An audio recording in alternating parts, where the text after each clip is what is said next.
Hi, fam. I'm Amara Jones, and you're listening to the Translash Podcast, a news and culture program that centers the experiences and perspectives of trans people. I wanted to start out by giving an audience shout out to @JE on Twitter, who called our last podcast on the elections, quote, a great discussion, close quote. Listeners, if you shout us out on social media, we will shout you out right here. We're so grateful for your support, and keep doing it, and we'll keep calling out your name. And we're also so gratified by the podcast 90 Day Gaze for telling its listeners about us. We're so energized by all this love across the board. Okay, now into the heart of our program. Like so many of you on Saturday, I woke up to celebratory shouts and screams. There's actually a video of me on my IG page looking at everyone and telling everyone that I was just woken up by all the screams. I don't know what I was thinking. I don't have on any makeup, no nothing. At that moment, I learned that we were officially in the last days of Trump's presidency. Today, we're going to talk about all of that with Congresswoman Deb Haaland, one of the first Native American women serving in Congress, and Vice Chair of the LGBTQ caucus in the House of Representatives. This is our land, and we care deeply about it. And so when you're thinking about the history of our country, Native history is American history. Then I'm going to talk to Gia Neptune. They are non-binary, trans, and two-spirit, and the first out person of any of these identities to be elected to political office in the state of Maine. Many indigenous languages don't even have gendered languages. Many Western languages are divided into masculine and feminine, whereas, especially Passamaquoddy, my native language, we only have one pronoun.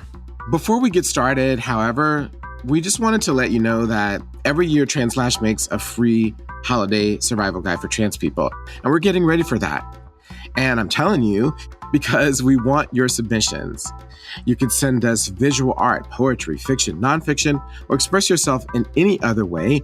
If your submission is accepted, thanks to our sponsor, POC Zine Project, you'll get a $100 gift card. Who doesn't like that? And entries which aren't selected will be shared on social media. The deadline to submit is December 1st. You can send your submissions to Translash Media on Instagram, Facebook, or by email at translashpodcast@translash.org. Again, that's translashpodcast@translash.org using the subject line zine. Let's make a zine together and survive the holiday season together. And of course, give your squad the gift this season and all year long of letting them know about our podcast and urging them to subscribe.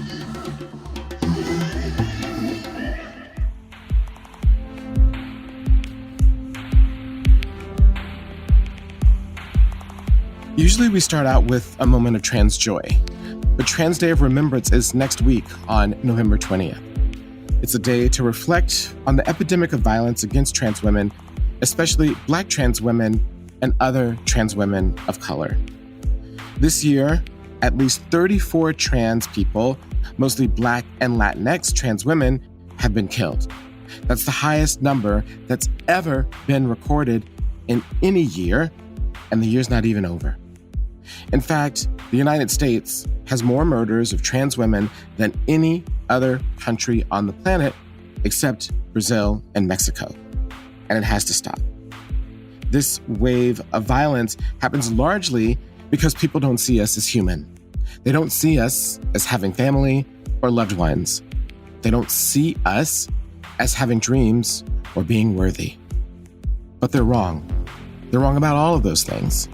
And one way we can fight back, one way we must fight back, is to tell our stories. That's why I think it is vital that we hear from the family members and loved ones of the people who have been killed by anti-trans violence. Melania Brown is one such family member. She's been speaking up to make sure that her sister isn't forgotten. Layleen Polanco, her sister, died while incarcerated at New York's Rikers Island last year. Rikers Island is the world's largest jail.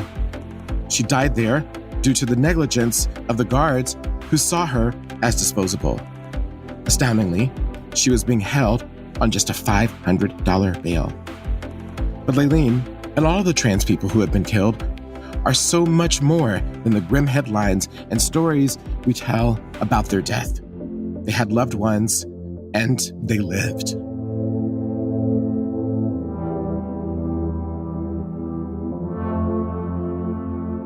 During the last Trans Day of Remembrance, I had the pleasure of speaking with Melania about her sister at a ceremony organized by my team at Translash. We talked about how Layleen was full of life and joy. Melania's words and Layleen's memory have stuck with me ever since. Here's what she had to say.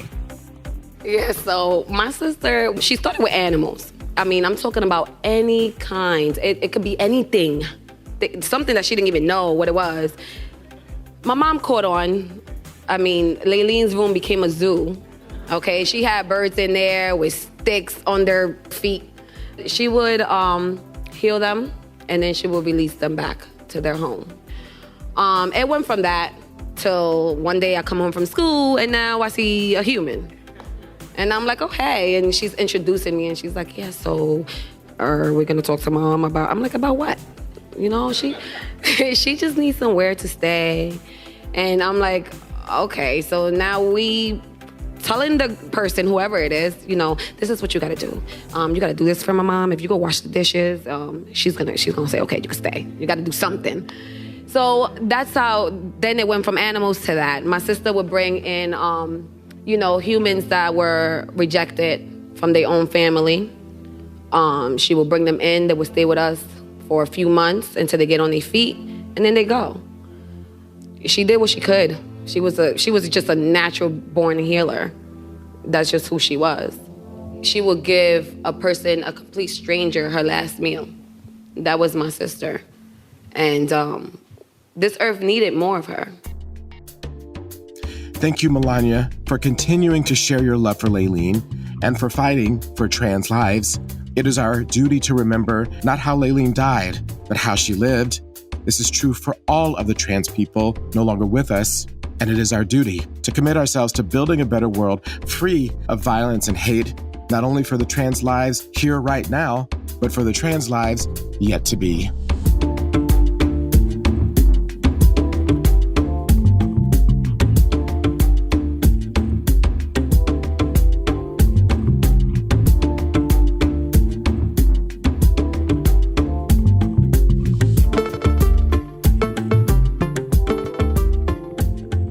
And now for our segment, The News. Joining me today is Congresswoman Deb Haaland. She made history by becoming one of the first 2 Native American women elected to Congress in 2018 when she won her House race for the 1st District of New Mexico.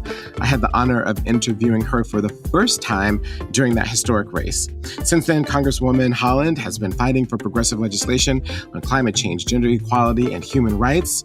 She's also been an outspoken ally to trans communities and serves as a member of the Congressional Equality Caucus, serving as vice chair, which works to expand LGBTQIA equality.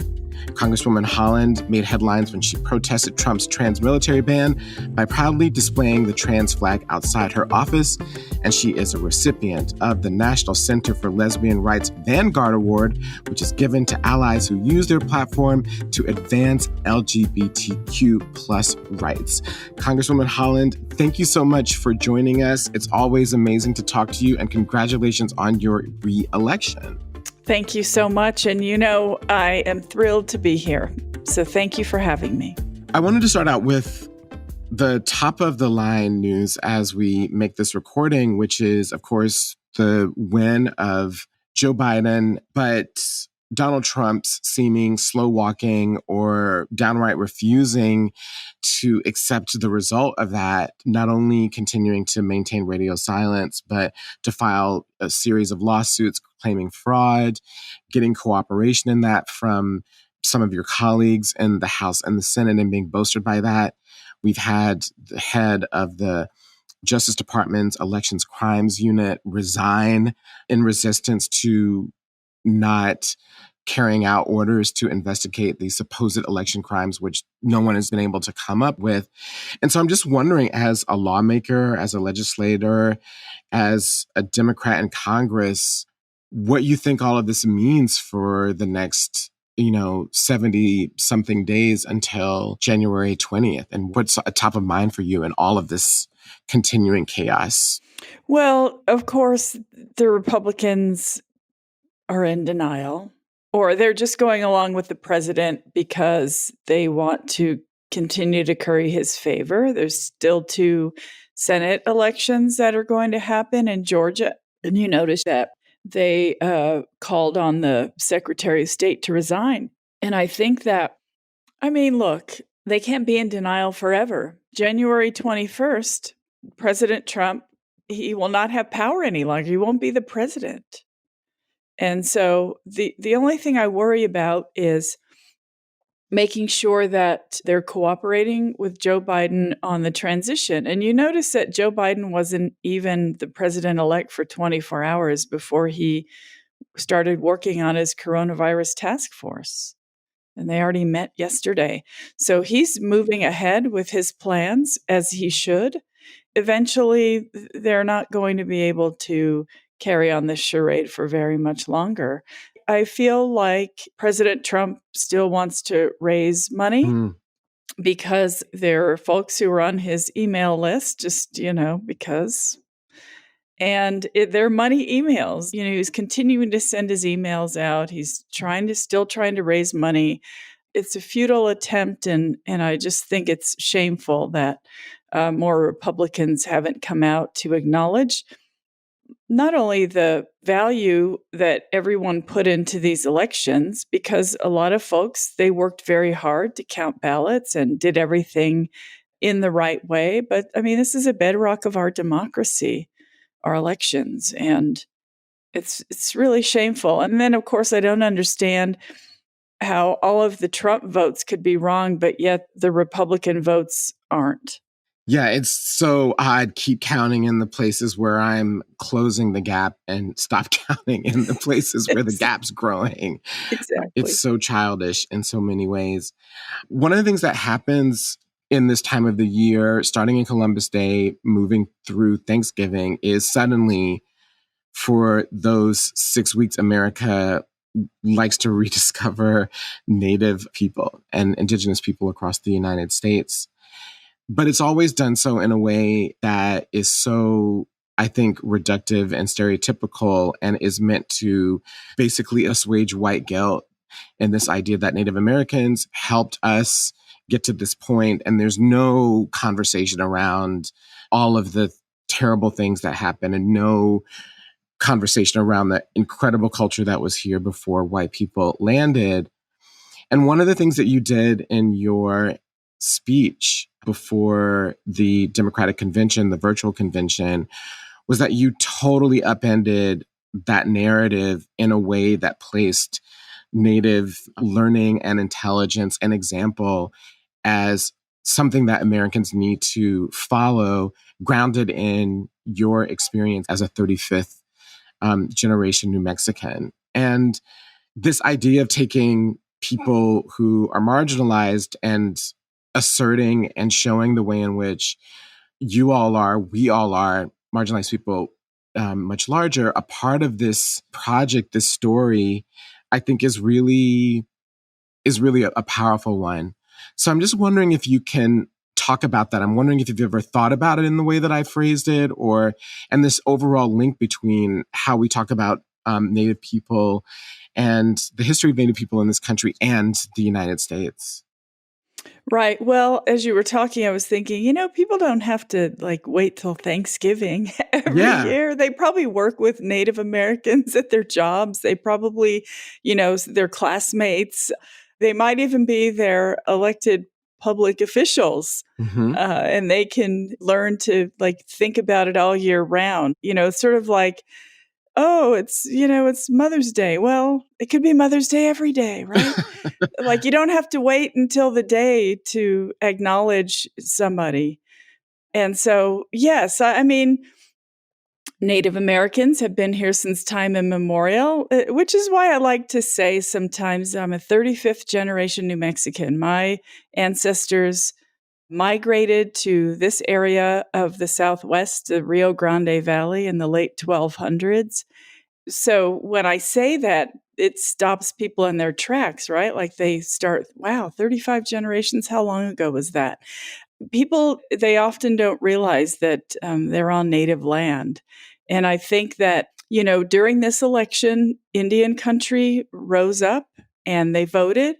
You might have seen a map on Twitter where it was a map of Arizona, Yeah. and on the left side, it showed where all the outlines of all the Indian communities, the native nations on one side, and on the other, it had big, bright blue blotches, and that's where all the votes came from.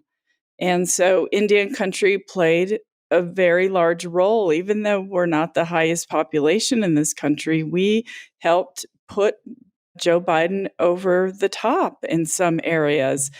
We're active. We care about this is our land, right? Hmm. I often get the question of why do so many Native Americans join the military? It's because this is our land and we care deeply about it. And so when you're thinking about the history of our country, Native history is American history. And there's a lot of fictitious stories about Thanksgiving and things like that. I would encourage people to read a little bit more, right? Crack open a book. No, I think that you're right. And I think Native people have been here since, as you say, time immemorial. It's a deep connection to the land, I guess is my point. Like it's beyond just living and inhabiting, right? It's that the land has shaped Native people as much as the Native people have shaped the land. And there's a deep connection to this space and this place that's beyond the idea of titling or living on land that I think is really important, right? Exactly, because it's been here and it was meant for future generations, which is why, as the chairwoman of the Subcommittee on National Parks, Forests, and Public Lands, that I fight every day to stop this administration from, like they cut off big swaths of Bears Ears, for example. That's the ancestral homeland of the Pueblo Indians. And I mean, if you go there and hike there, you'll see these homes built into the sides of the cliffs and things like that. It's amazing. But when I think about it, the bones of my ancestors are laid to rest in those canyons, and it's wrong to cut those off of protection from the federal government and start drilling and fracking in those places. It's disrespectful.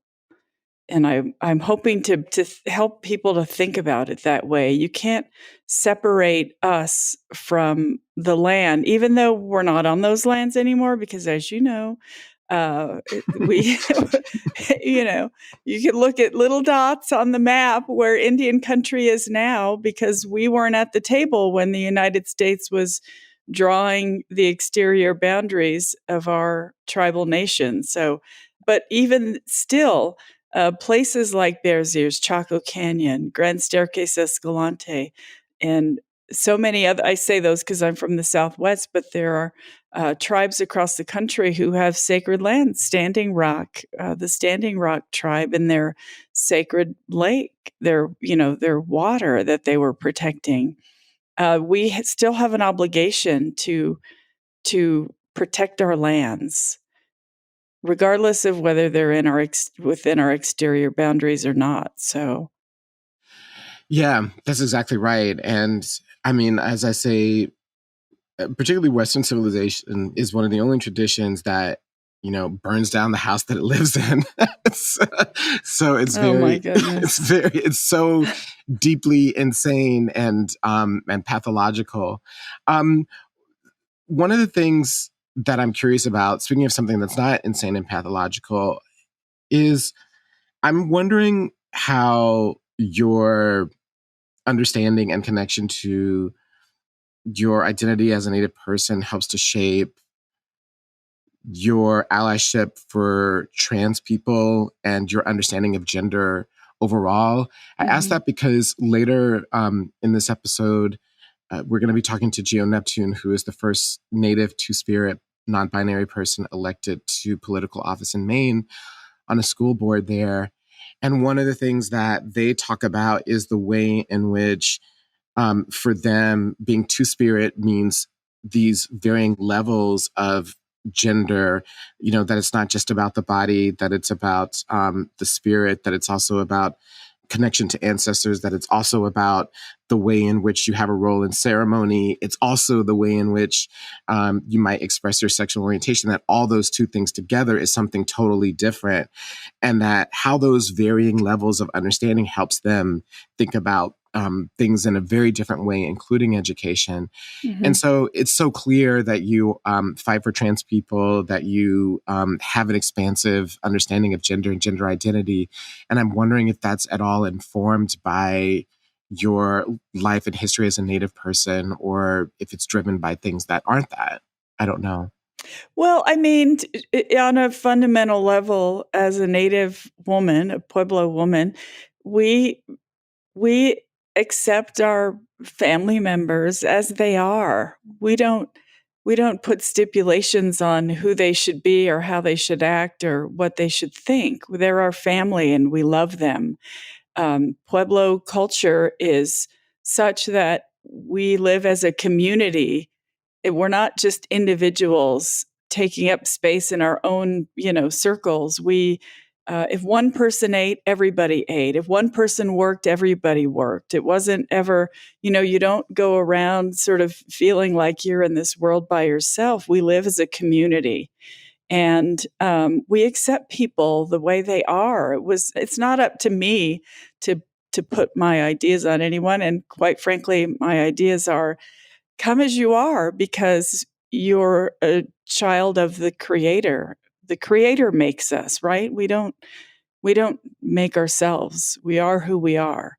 So I think that part of that, yes, it is. But the other part is that we're all human beings. And I just feel like we need to be kind to each other. We need to be kind to each other. It's a very basic rule that we teach people when they're extremely young, but often fall short of as adults. Exactly.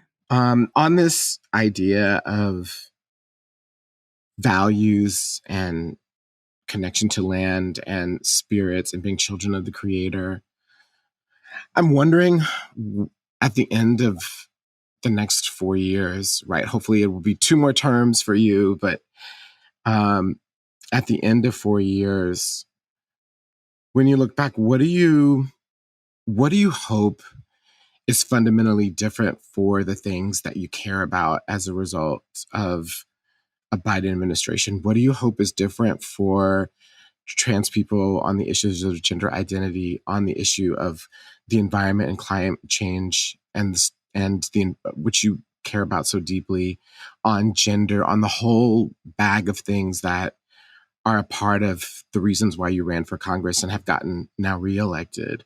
What do you hope is different? Well, I mean, of course, under a Biden administration, we've already seen his priorities. Climate change is up there.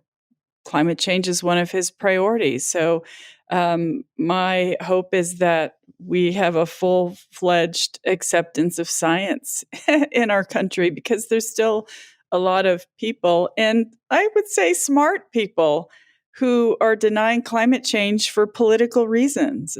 The Biden administration will, I think, be 180 degrees from there and accept science. As Vice President Biden said, I won't be a president for some people, I'll be a president for all people. And I trust him and I believe him. And I know that with respect to anyone who feels like they've been sidelined by this administration, they'll be welcomed with open arms by the Biden administration. He wants to move forward for our country because we see that he has the country's best interests at heart. It's also really important as well on the areas where you think that he is falling short to pressure him. Just because he's elected doesn't mean that the debate over what should happen ends. And I think some people have that fear, but that's not I don't think that that's what you would do, right? Or so many of the people that you serve with. Right. Well, of course, we've all made promises to our constituencies, and that's the reason we got elected. So I absolutely will continue to move my agenda forward. It's aligned with President-elect Biden's agenda. The environment and climate change have always been my number one issue. And because that's what the people in my district want me to fight for. Mm-hmm. Lastly, I wanted to know what your thoughts are about the future of Native political leadership in the country, maybe Native leadership overall. Of course, there's talk of you possibly being Secretary of the Interior. You're one of three names that I see floated constantly. You were elected, of course, with Sharice Davids, who is also Native, of course, from Kansas and is lesbian herself. You now have a new colleague, Yvette Harrell, who is Native from your state, but Republican. And there's just been a record number of Native people elected this year at all levels of government. Truly, truly historic. And so I'm just wondering, in that entire pot of things, from a possible expanded role for you to a record number of people serving in Congress to all levels, what you think the future is for Native leadership in America and what it's going to mean. Well, I am really grateful that so many Native folks across the country ran. I always encourage Native folks to step up and run. One of my promises to myself and to the world is to leave the ladder down, to help more Native folks, climb. When I decided to run for Congress, there wasn't a Native woman in Congress for me to ask questions of, or ask for help, or how did you do it? And how, what can you impart on me? And so, I feel obligated to make sure we are helping other folks to climb the ladder as well. So I think that more and more Native people will run for office. I mean, that's really the simplest answer. You can do it. Well, on that very simple but challenging last set of words, you can do it. I think that your life is an example of that, in terms of the ways that you've made history and have gotten involved and changed politics and changed the way we think about politics and changed the way that we believe who should be in politics just by your presence. And I want to thank you for taking the time to talk. It is always an honor to speak with you. And I just feel that we have so much to continue to learn from you. And I'm excited that you will be driving the conversation at even louder and higher and more expanded levels over the next couple of years. Thank you so much. Thank you, Amara. And I want to thank you also I hadn't even won my first election, and you interviewed me and you gave me some traction and you believed that I could win. And I just want to thank you for that as well. Absolutely. One thing that is always so clear to me when I am in your presence is that all of the 35 generations are with you.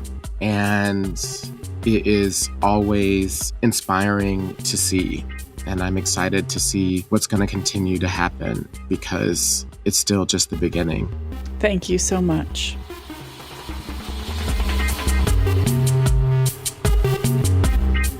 That was Congresswoman Deb Haaland, who represents New Mexico's 1st District and is vice chair of the LGBTQ caucus in the House of Representatives.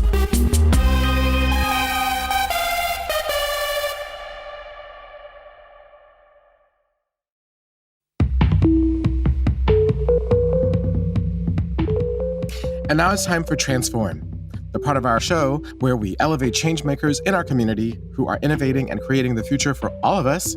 Transform takes us into their world. Today, we're joined by Geo Neptune. They are trans, non-binary, and two-spirit. Geo is also the first out person of any of those identities to win office in Maine. Geo was elected as a school board member in Indian Township, Maine, on land that belongs to the Passamaquoddy tribe, they ran to push for stronger education about their tribe's culture and language. In addition to serving their community on the school board, Gio is an educator, activist, master basket maker, and drag performer. Gio, thank you so much for joining us today. I'm thrilled to be able to talk to you. Hi, thank you so much for having me. I'm very happy to be here. Of course. Well, first of all, I want to know and hear from you about what being Two-Spirit is and means for you. And I want to know that personally, but I also want to know that for our audience, because so many people think that Two-Spirit is just a native version of trans or being trans in the binary. And that's not accurate. So I want to hear from you about what being Two-Spirit means for you personally and how you define being Two-Spirit overall in the context of the incredibly proud and long culture that you come from. So when you hear the term Two-Spirit, it is an attempt to bridge Western and Indigenous understandings of gender and sexuality. Two-Spirit is a highly intersectional identity. So being Two-Spirit is a combination of societal roles in terms of our gender roles. So it is in part an additional gender role or several additional gender roles in addition to what the Western culture might define as men and women's roles. And it is an attempt to bridge that societal role along with spiritual roles and spiritual designations within our ceremonial communities. And it also bridges our understandings of gender. So you've got those three intersections so far of gender identity and expression and the societal role and the spiritual designation. And a fourth one that comes up for debate a lot, but I still include, is the intersection of sexual orientation. Now that we have more terminology to talk about these different gender identities and more ways to kind of break down and express our own experiences. So when people start to try to define being Two-Spirit using the gender binary, it doesn't really work because inherently being Two-Spirit and claiming that Two-Spirit identity, you are rejecting that gender binary because many Indigenous languages don't even have gendered languages. Many Western languages are divided into masculine and feminine, whereas, especially Passamaquoddy, my native language, we only have one pronoun, negum, which is him, her, or them, and then nid, which is somebody who is very close to you, and then we have them over there, who is not close to you.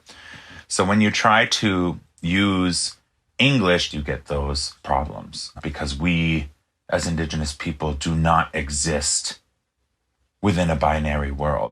I think that it is really important because, as I say all the time to people, that ironically, Western notions of gender are actually really primitive.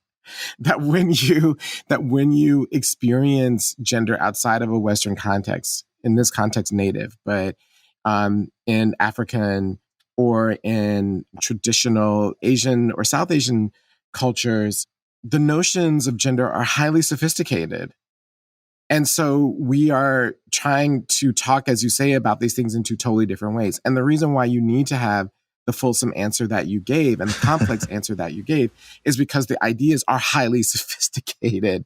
They're highly intricate and they can't be boiled down to our notions. And the fact that you took the time to explain that, I think, is essential. And another thing is how, like, as you say, that the word Two-Spirit and the idea of gender that you're referring to is layered. It's not just one thing. It's personal, societal, spiritual. It's about sexual orientation and then how all these things interact to then create something new. And it's really important that you said that. So with that background and that really important frame, how does being Two-Spirit in the way that you just spoke about it, what does that mean for you personally? So for me personally, I guess kind of claiming and stepping into and I guess in some ways receiving my two-spirit identity Yes. has been kind of a really long journey. Mm. And it really started with, the first time I heard the term two-spirit. I've always known that, I had this familiar feeling that a lot of trans people, but not all, have, of like being different from when I was a little kid. I definitely wasn't like the other little boys. Mm. So growing up, I heard the term two-spirit, and it almost sounded, the way it was used, it sounded like it was a slur being used by our elders. Mm. So I didn't necessarily think it was a good thing. And then I went off of reservation for school to Gould Academy, and it was there that I got the opportunity to study whatever I want for this research project. So I wrote a 10-page research paper on two-spirit traditions, and that was kind of my first real discovery of it outside of a negative context. And so when I found all of these instances all across Turtle Island of two-spirit traditions, that's when it turned into this journey of doing my best to find the Wabanaki two-spirit traditions that were taken from us. Because here on the East Coast, Passamaquoddy people, we have no migration or removal story. We weren't forced out of our traditional homelands. These waterways that my people live on today are the same waterways that we've lived on for 13,000 years and more, according to our stories. But these traditions that have not only been taken from us and buried and hidden from us, but our own elders who have been raised in Catholic traditions are also hesitant to even try and talk about two-spirit traditions. It made it its own unique challenge. When I started to officially come out, I had just left a job at the Abbey Museum to come home to the reservation to be able to be close to my family and to really focus on my art and be part of my community again. And that was when I decided to come out as non-binary. And it was in ceremony that I was wearing a skirt in public for the first time, when I guess I kind of got that what would be talked about as the spiritual designation. That elders told me. They said, this is your path. This is how you're supposed to dress. Yeah. This is what Creator wants for you. And I think that for me, your story is highly resonant for a lot of reasons. I think one, the language that you used is actually the language I'm going to use from now on, because I wasn't able to put it to words, so you just said it. But to me, receiving my gender is exactly how it felt to me. It felt that it was something that came to me and arrived. And I very much remember that at a really young age, having that experience. And it's not something that I could put into words until you actually just said it. It's beyond this idea of this is always who I was. It's really the feeling that I had in my body that it came to me. And I think that's exactly right. I wanted to ask you the combination of why you decided to run for school board and how you think your experience as a two-spirit person who's also an educator, artist, activist will change the arc of education for your school district. I was approached by teachers who work at the school and asked if I would be interested in running, if they could nominate me when the time came. I was also approached by an elder on tribal council. Even some of the kids in my program had asked me to run because... Wow. Well, they had originally asked me to teach and then told me, they were like, actually, you cuss too much. You wouldn't be able to teach at the school. And I was like, that's very true. You've done very well today, I have to say. There's been no cuss. Usually I can keep it together, but in my own art class, I'm like, this is art. We get to express ourselves, including the kids, because I want them to feel free, like that they don't have to even feel limited in their speech or their art, as long as they're not putting each other down or attacking each other, more than is culturally acceptable in our teasing way. But they had asked me to run for school board as well, because they knew that was coming up. So, I guess I was getting, the message from all different directions that is something I should do, because the kids in my art class had brought up that they don't get to learn a lot of the history that I would teach them in the art class. I know that our cultural staff at the school does their best. I mean, they're the same teachers that I had when I went to the school. So obviously I learned it from them. We know that the cultural staff at the school have all of this knowledge, but I think at this point, the cultural program has shrunk a bit from what it was. And now they don't have the resources to have expanded in the way that they should have in the time that I've graduated, from 8th grade at the Indian Township School. So I want to make sure that Passamaquoddy children have, at the very least, the same access to our culture, to our stories, to our songs that I had. And I want to make sure that our cultural staff have what they need in order to be able to do that. And I think it's really important to talk about the fact that Indigenous knowledge and Indigenous history and even our language is always seen as secondary to everything within the Western school system. And there's no reason we can't use Indigenous knowledge and Indigenous values to teach our kids math and science, our history and American history. And that's what I hope to be able to accomplish in my 4-year term. After being sworn in as school board member, I was also unanimously voted in as the chair of the school committee. So, my community still sees me as a valuable part of the school committee. That is a lot, and it is full. I'm so excited to have had the ability to have this conversation with you today. I'm so excited to have you in elective office. One of the things that came out in a conversation that I had recently with Caitlin Burns, who is a trans political reporter, was how important it is across this country for trans people, for gender nonconforming, for non-binary, Two-Spirit, for all of us to run for school boards because it's the place that has actually the most direct control over our lives. And I'm also super excited for your leadership going forward because this is just the start.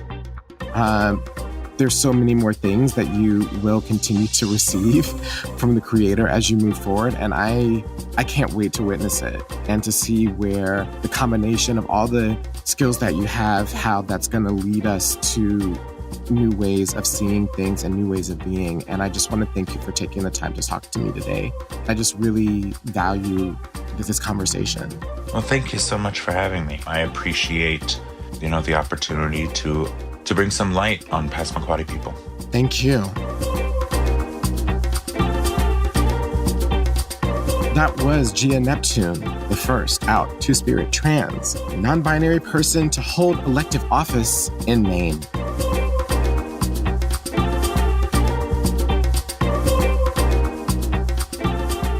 Thank you for joining us on the Translash podcast. Don't forget to listen all the way through to the end of this show for something extra. I'm Amara Jones. If you like what you heard, and we kind of insist that you do, please go to Apple Podcasts to rate and review us. Also, you can listen to Translash on Spotify and wherever you get your podcast. Please check us out on the web at translash.org to sign up for our weekly newsletter. Follow us on Twitter and Instagram at Translash Media. Like us on Facebook and tell your friends and everybody, actually. Translash Podcast is produced by Translash Media by Futuro Studios. The Translash team includes Ruby Flazinski, Oliver Ash Klein, Montana Thomas, and Yannick Iki Mirko.